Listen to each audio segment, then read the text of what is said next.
नमस्कार दोस्तों, स्वागत है आपका फिर से हमारे इस छोटे से क्रिप्टो परिवार के अंदर। और कुछ दिनों से मैं थोड़ा सा गायब हूँ। इसका सिंपल सा रीज़न ये है कि कुछ दिनों से मेरी तबीयत ख़राब थी, लेकिन हाँ, अब वो रिकवर होने लगी है तबीयत, और अब थोड़ा सा आपके सामने बोलने लायक हूँ। तो सीधा बात करते हैं मार्केट की कि मार्केट में क्या चल रहा है अभी।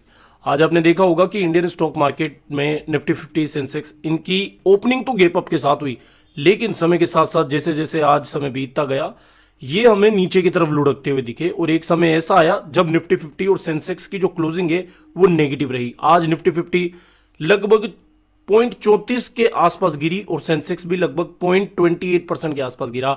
अब इस गिरावट का रीजन क्या है? रीजन तो मैं आपको बताने जा ही रहा हूं, लेकिन मार्केट से एक पॉजिटिव अपडेट भी आई है। और श्रीमान जी, 2 दिन के बाद में एक काफी महत्वपूर्ण डेटा आने वाला है जिसको हम बिल्कुल भी इग्नोर नहीं करने वाले, और उस डेटा की वजह से पूरा ग्लोबल मार्केट ऊपर नीचे हो सकता है। पहले तो हम बात करते थोड़ा सा ओवरऑल ग्लोबल स्टॉक मार्केट के बारे में। तो यहां पर मिलीजुली हमें चीजें देखने को मिली। एशियन मार्केट में भी कहीं कहीं आपको गिरावट, तो कहीं कहीं आपको थोड़ी तेजी देखने को मिल रही होगी। और आज यूएस मार्केट क्लोज है। कल यूएस मार्केट की ओपनिंग के बाद में पता लगेगा कि हमारा इंडियन स्टॉक मार्केट किस तरफ मूव करेगा।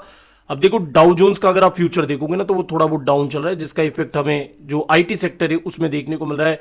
साथ ही जो फॉरेन इन्वेस्टर्स है उनकी तरफ से भी सेलिंग जारी है। अब ये भी एक रीजन हो सकता है कि भाई साहब, आज हमारे इंडियन स्टॉक मार्केट जो कि गैप अप के साथ में ओपन हुआ था, समय के साथ यानी कि जैसे जैसे समय बीतता गया हमें मार्केट में गिरावट देखने को मिली। तो इसका मेन रीजन तो मुझे जहां अभी समझ में आ रहा है, एक तो फॉरेन इन्वेस्टर्स थोड़ा सा सेलिंग कर रहे हैं, और दूसरा रीजन मुझे ये समझ में आ रहा है कि डाउ जोन्स जो है, फ्यूचर्स की मैं बात कर रहा हूं, वो नेगेटिव हुआ है।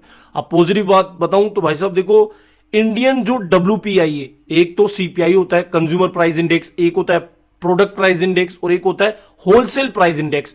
अब ये होलसेल प्राइस इंडेक्स क्या बताती है कि होलसेल जो रेटें हैं प्रोडक्ट्स की, सर्विसेज की, वो कितनी बढ़ रही है। यानी कि इससे हमें ये पता लगता है कि इन्फ्लेशन, महंगाई बढ़ रही है या नहीं बढ़ रही है। अब महंगाई बढ़ेगी तो कहीं ना कहीं ये मार्केट के लिए एक नकारात्मक संकेत होगा। तो इसलिए इस WPI इंडेक्स का पॉजिटिव आना, या फिर WPI इंडेक्स में जो आज हमें परसेंटेज पता लगा है वो है 5% से भी नीचे, 4.95, जो कि 22 महीनों का निम्नतम स्तर है। ये मार्केट के लिए एक पॉजिटिव बात है।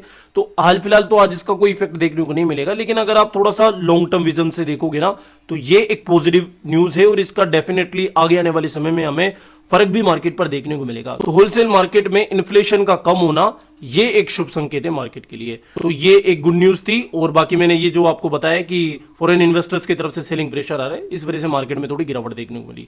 बहुत सीधा सीधे मैं आपको बता रहा हूं। और एक चीज याद रखना, यूएस का PPI data, producer price index का जो डेटा है वो 18 तारीख को आएगा।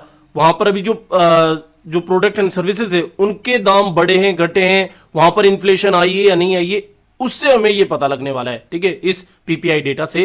तो ये भी कहीं ना कहीं ग्लोबल मार्केट पर इफेक्ट डालेगा। तो इस डेटा का भी हमें बिल्कुल ध्यान रखना है, इस पर नजर रखनी है। और जैसे ही डेटा मुझे मिलेगा 1 घंटे के अंदर वीडियो के द्वारा मैं आपको बता दूंगा, ठीक है। तो बस इतना ही था आज के लिए मार्केट में। धन्यवाद।